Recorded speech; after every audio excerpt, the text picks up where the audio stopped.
qual é essa falta de rigor no trato que acontece? Eu vejo as pessoas errando por aí. No primeiro ponto, na dosagem dos ingredientes do vagão. Então, eu vou começar a carregar um vagão de trato. Se eu tenho um vagão com balança, eu já tenho uma margem de erro muito menor, mas muitas vezes dependendo do tamanho, operações menores, aí, vamos dizer assim, né? Se você tem poucos animais e não tem um vagão com balança, tem um vagão, por exemplo, um vagão forrageiro e vai fazer dieta com vagão forrageiro, bom, o erro na dosagem é um ponto importantíssimo.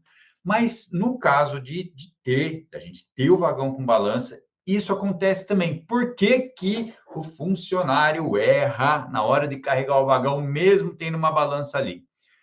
Porque essa balança, ela tem uma certa sensibilidade, porque muitas vezes o funcionário quer fazer um pouquinho melhor, e aí ele pode caprichar um pouco mais no ingrediente, em outro, isso pode acontecer por falta de rigor na hora de encher o vagão, de carregar o vagão com os alimentos que vão ser servidos. Marcela, mas isso que você está me falando não acontece aqui em casa de jeito nenhum. Tenho muito boi, Marcela, aqui o negócio anda. Vale a pena conferir, porque o dia a dia, quantas viagens, quantas vezes o funcionário carrega o vagão? E como é que ele está fazendo isso? E aí conferir as pesagens e tem um jeito de checar isso que eu vou contar um pouco mais lá na frente, um jeito de checar se esse procedimento está sendo bem feito ou não. Então, a primeira parte da falta de rigor é a dosagem de ingredientes que, se errar, se for feita da forma incorreta, mesmo tentando melhorar um pouquinho o conceito de formulação na cabeça de quem está operando a pá carregadeira, por exemplo, é diferente do formulador. Mesmo quando ele tenta melhorar, ele vai colocar um pouco a mais de alguma coisa que custa caro e não precisava.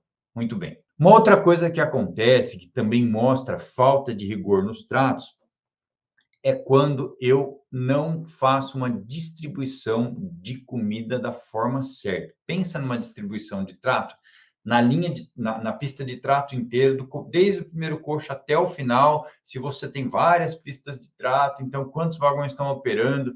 Essa distribuição que está sendo realizada no dia a dia, aí no confinamento. O que pode acontecer de errado? O que eu vejo, na verdade, acontecendo de errado?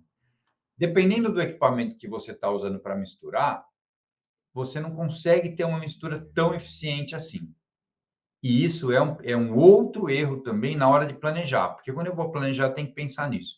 Então, eu vejo as pessoas distribuindo de forma errada, em cada parte da linha de coxo, um tipo de dieta diferente, que vai mudando, que tem composição diferente.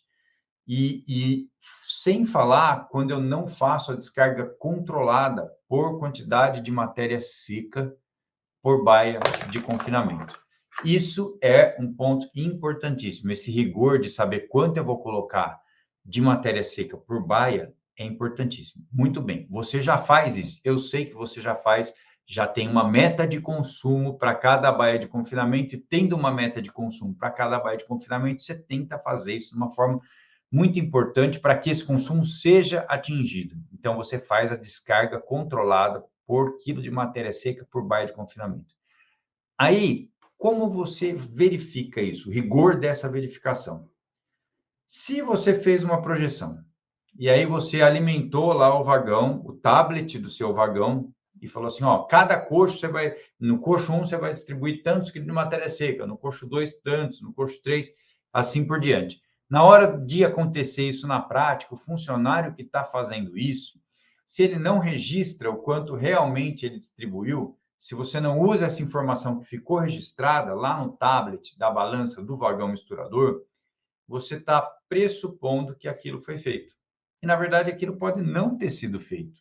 Então, veja bem, um sistema que eu preciso controlar a quantidade de matéria seca colocada por baia de confinamento. Controlar, fazer um ajuste fino, ajuste diário de matéria seca em cada baia de confinamento. E eu não tenho essa informação bem mensurada, bem registrada, a chance de eu estar errando para mais ou para menos, ela sempre vai existir. Então, esse é um outro ponto de falta de rigor. Um terceiro ponto de falta de rigor são nas leituras de coxo. quem faz a leitura de coxo, como ela é feita, os parâmetros. Às vezes a gente quer fazer um negócio mais difícil, ou melhor, que me traga uma informação, mais informações, na verdade. Então, eu polei um sistema para conseguir ter mais informações de leitura de coxo. Só que o meu funcionário, na hora de fazer, não entendeu e não tem aquela facilidade, aquela capacidade de entregar isso. E aí eu estou meio descalibrado ali, porque eu pedi para o funcionário uma coisa a mais do que ele podia entregar. E aí depois eu posso até achar que eu tenho dificuldade em achar gente boa para trabalhar, mas na verdade eu não consegui treinar ou entregar uma informação de qualidade para o funcionário, para que ele fosse capaz de executar e me trazer o retorno dessa informação. Então, tem que ter um planejamento para fazer tudo isso, né? Eu vejo as pessoas errando porque não existe esse planejamento, a gente só escreve, dá ordem, dá diretriz, manda fazer.